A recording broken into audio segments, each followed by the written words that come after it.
So in Genesis chapter 2, it tells us that God formed man from the dust and breathed life into him. He became a living being. And then he put him in a garden in Eden, and he gave him food, trees that were good to the sight and good for food.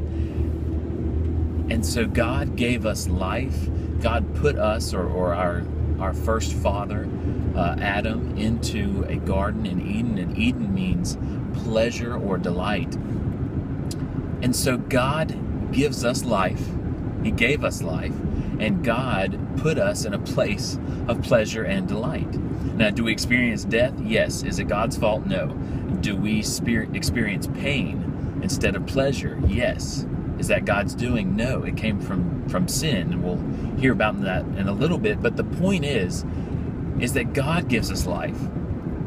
God takes dirt and makes it life, and God puts us in paradise. And so the question is, if God gives us life and pleasure and delight, why are we running from him, right? Why are we thinking that we can experience life and pleasure and delight without him? And the answer is we can't.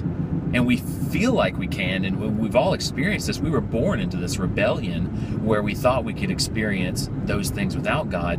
And we might for a little bit, but it's still his stuff, right? You're still, even if you're living this life without God, doing your own thing, you're still enjoying his stuff, and it's going to run out. And then those of you who thankfully, and you're going to think this sounds weird, but thankfully some of you are not experiencing those things. Like you're hurting, and that's good if that brings you back to God because you realize something's wrong. And so if you go to God, he's going to take your stuff and put life in it. He is going to put you into paradise. Even if it's just inwardly, which is really what we want, isn't it? Right? We all want peace and joy, even if on the outside it might not seem like you've got everything you want. But man, on the inside, you can have it right now, and then certainly in heaven, you can have everything. So go to God. Let him breathe his life into your situation, your marriage, your finances, your relationships, your purpose, your whatever you're dealing with, your career, and let him lead you and put you in paradise and in pleasure and delight.